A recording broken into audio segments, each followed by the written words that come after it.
Hey, my students, in this video, we're doing all of the factoring.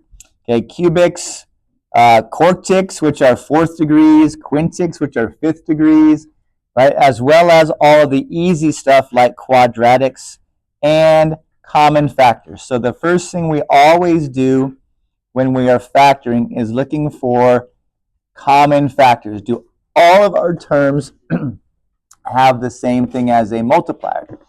Okay, so every single time, right, we're gonna, he calls it undistributing the greatest common factor from each term, which is exactly what we're gonna look for, right, as multipliers. So if we're looking at our first example, one term is 2x cubed, and the other term is 32x. So we need to think to our brains, what do these two terms have as a common multiplier? And hopefully you see that it has the variable x, because this is x to the third power and this is x, so they definitely have an x as a common multiplier, but they also have what number as a common multiplier? And that is a 2.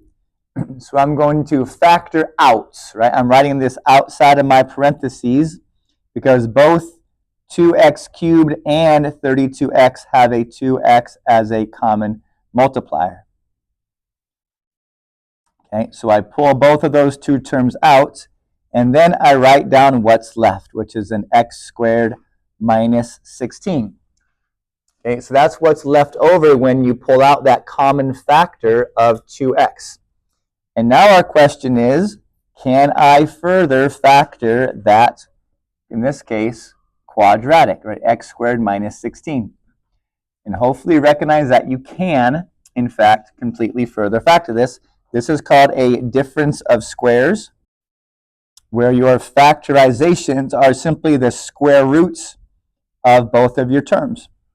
So if we're going to completely factor, we have the 2x out front, and then x squared minus 16 factors to x minus 4 and x plus 4. So if I were to multiply all that back together, I would get the 2x cubed minus 32x that I started with.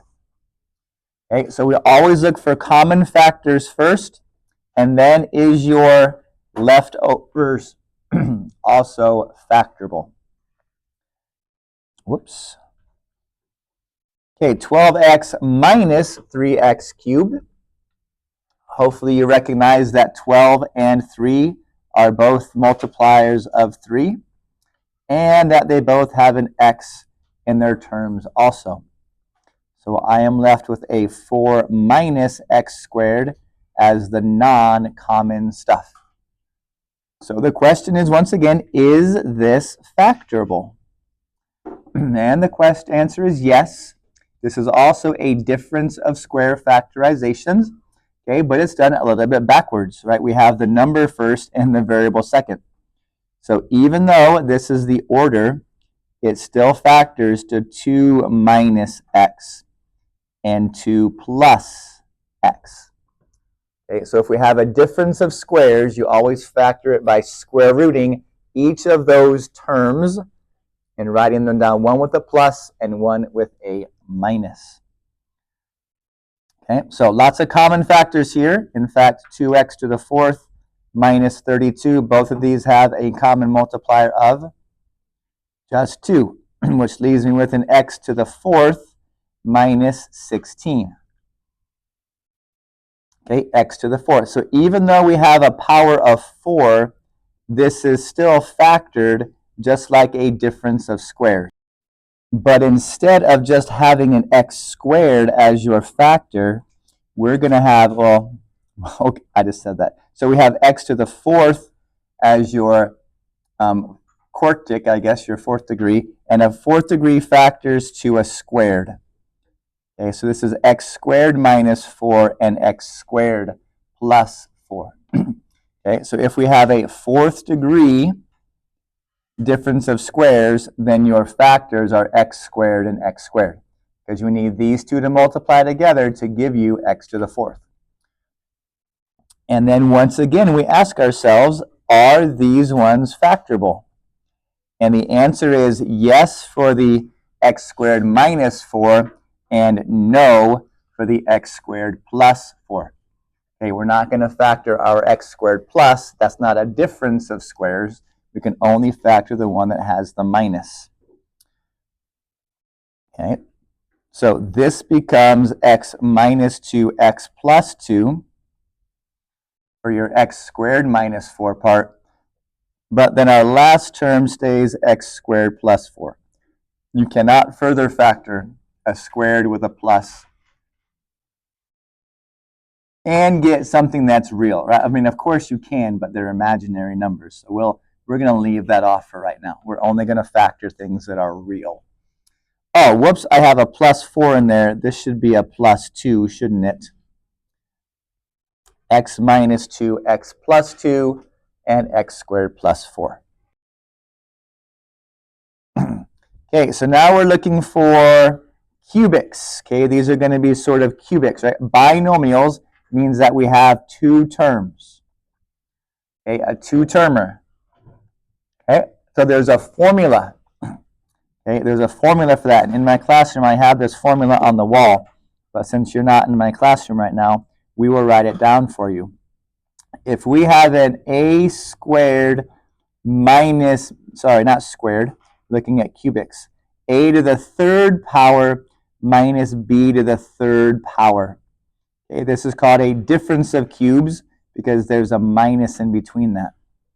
Okay, that type of a problem factors to a minus b as a linear factor, and then a squared plus the product of your two things plus b squared.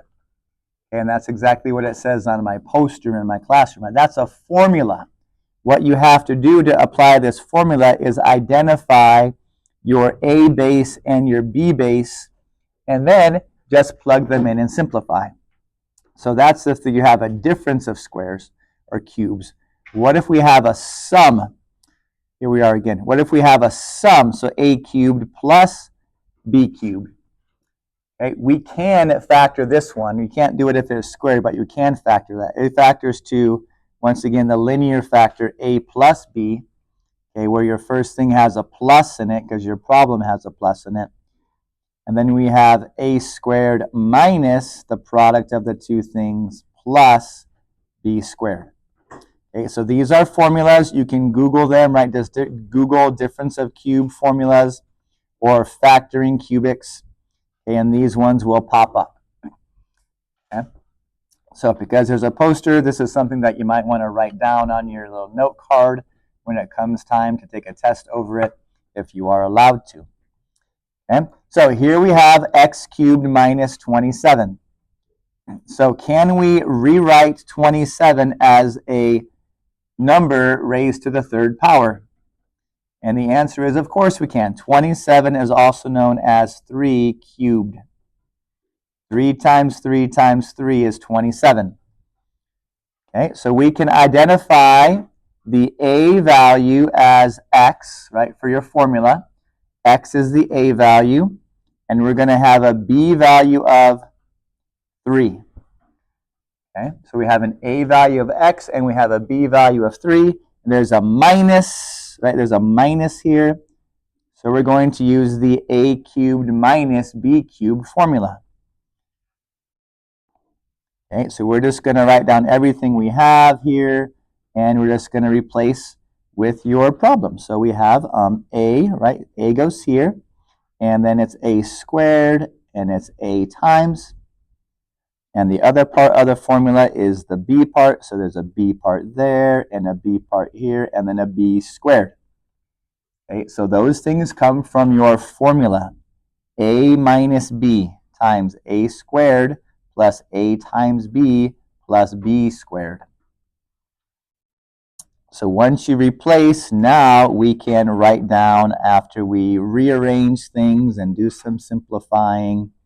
So 3x plus 9, that is the final factorization for x cubed minus 27. So I'm sure we're going to have another one of those next here, 2x to the fourth plus 16x. So once again, we have a common multiplier of 2x in each of those terms. So we have an x cubed plus 8 left over.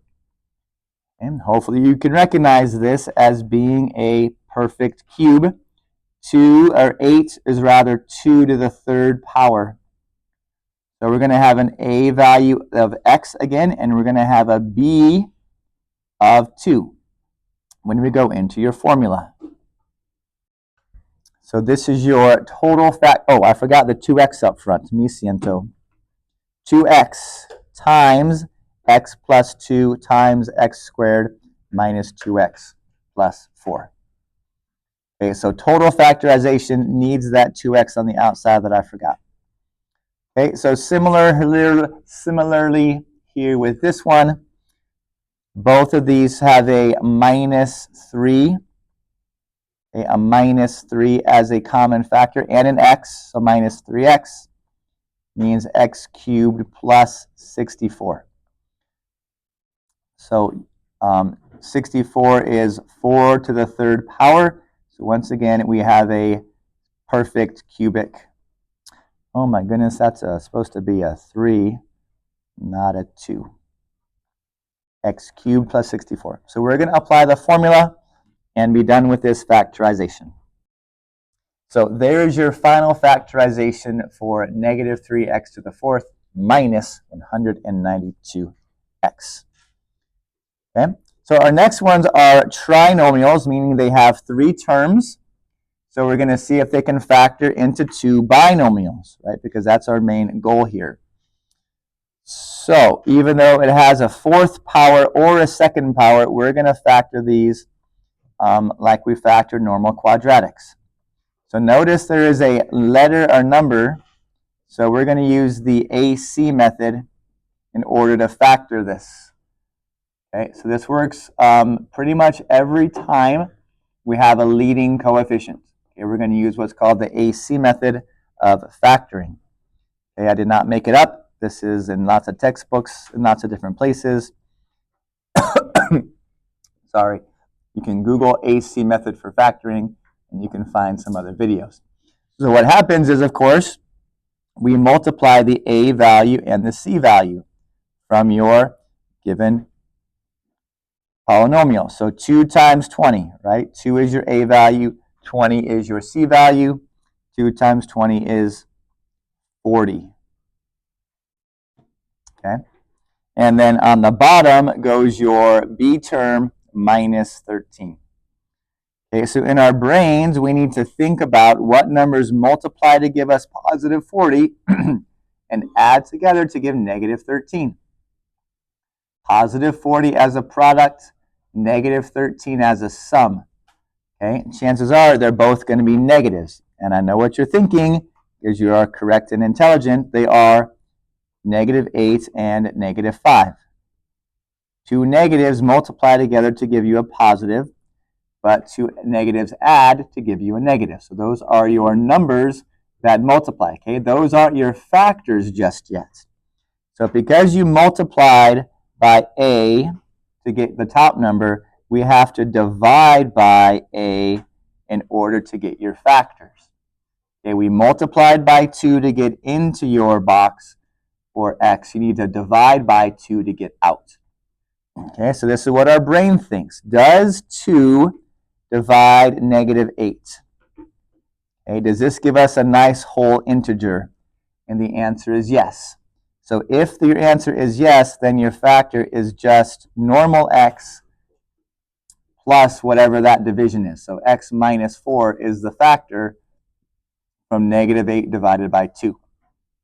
Okay, so you ask yourself, does 2 divide 8 and get an integer? If yes, then do that, divide. Now over here, does 2 divide negative 5 and give you an integer? The answer is no, it gives you a decimal, right? It gives you a rational number. So because it doesn't give you an integer, that means we're going to leave this as the way it is. So we have a denominator of 2, so that becomes the coefficient of your factor, 2x, and minus 5 becomes your constant term for your linear factor. Okay, so this factors to, and because it's a fourth power, it factors to squared and squared. Okay, so that's the last thing we check. Because it was a fourth power to begin with, it factors to squared and x squared. So now we got to say, okay, can we further simplify this? And the answer is yes. This can factor to x minus 2x plus 2. But no, we cannot do any further factoring with the 2x squared minus 5. So we leave it like that. Okay, I mean, we can write it as linear factors, and we probably will write it as linear factors in the future. But for right now, we can leave it as 2x squared minus 5. That's perfectly fine. Okay, so when it has three terms, we factor it like you factor a quadratic. What numbers multiply to give us negative 5, and at the same time add to give positive 4, right? The middle term. Multiply to give negative 5, add to give positive 4. Those numbers are positive 5 and negative 1. Right? 5 minus 1 is positive 4. 5 times negative 1 is negative 5.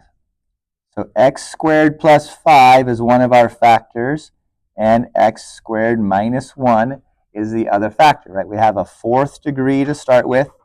So fourth degrees factor to squares. So x squared plus 5 and x squared minus 1. Now, which one of these two things can we further factor?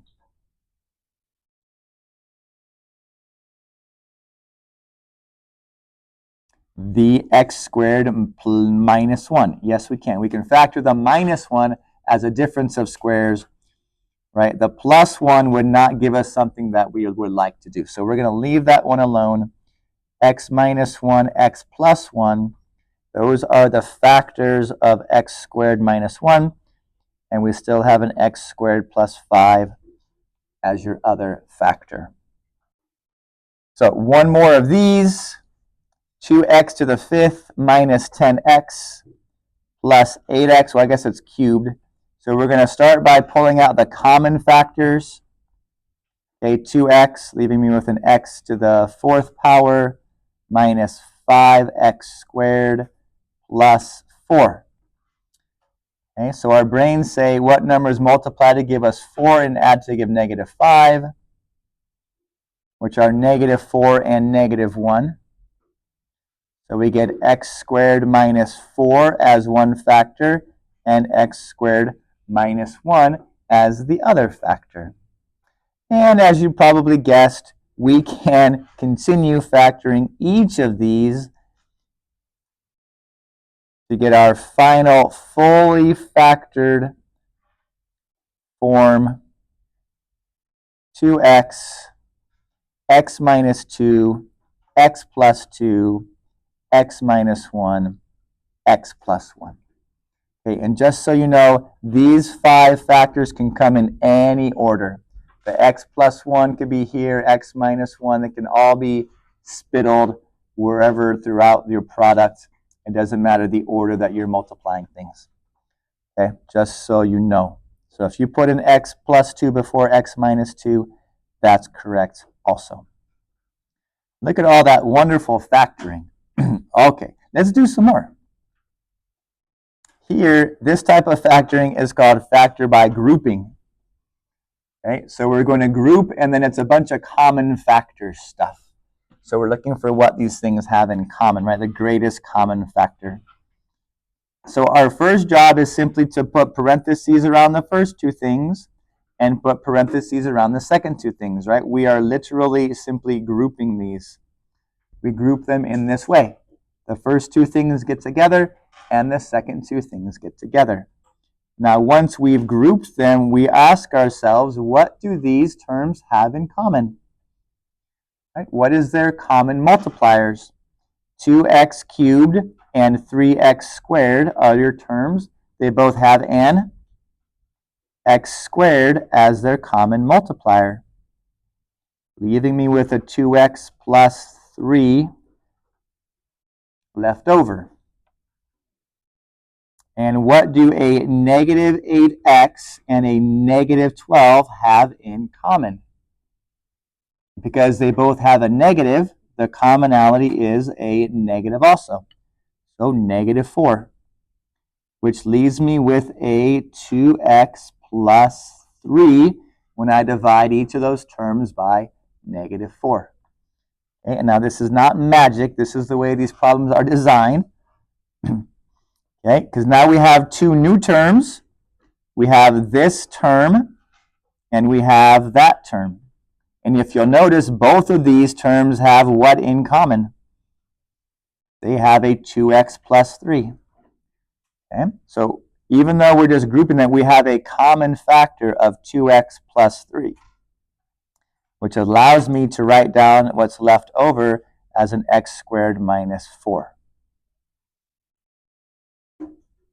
Okay, so whatever gets grouped, right, as you're looking for your common things, those things left over in parentheses will often be the exact same, right? And that's the way that we design these problems so that we can practice the factoring. And then the last thing is, can we continue to factor these? And of course, your answer is yes. So it factors to 2x plus 3, x minus 2, and x plus 2. That's how we factor by grouping. So let's try it again with this one, right? Do all the steps, group them, common factor them, more common factors, and then can we continue to factor? So there is your complete factorization for this one. Okay, pretty nifty stuff. So the last thing to do is, what if we were asked to solve them? Okay, that means what values of x make these equal to 0? And you're going to solve them, well, by doing whatever factorizations you're going to do. Okay, you're going to solve them all by factoring. So using all those techniques in order to get them into a bunch of factors. So this technique would be factoring by grouping. So we're going to group these things together and factor them, right? So we have x squared and x plus 3 minus 1. Notice they don't have any numbers in common, so we have to have that minus 1. Don't just leave it as a minus, because you might get confused when we go to do this. Okay, so what if we didn't put that minus 1 there? Then our second factor would be x squared minus what? I mean, that's why we got to put. Okay, right? There's nothing to go here, but there is a 1. Okay, so we write a fancy 1 there. In this case only, to remind ourselves that we have an x squared minus 1 as the factorization. Okay, so we set each of your factors equal to 0. So x plus 3 equals 0, or x squared minus 1 equals 0. And we solve each of these for x. So we either get x equals negative 3, or let's solve this guy. X squared equals 1. Square rooting both sides. When I take the square root of a number, I get positives and negatives. So all of my answers are negative 3, positive 1, and negative 1. Okay, and it is perfectly fine if you write them all out, negative 3, positive 1, and negative 1. Okay, so some of your assignment wants you to solve. So we solve these things by factoring, setting each of your factors equal to 0, and then solving each of your factors individually. Okay, set your factors equal to 0 and solve. Okay, that's why we spend so much time factoring, because it's a very nice way to solve polynomials. Okay, so there's one more here, and then there's a backside, but it's basically all the same stuff. So we're going to stop the video now. Okay, factoring. Common factors first, quadratic factor styles next, and then factoring by grouping if we have 4 terms with a cubic.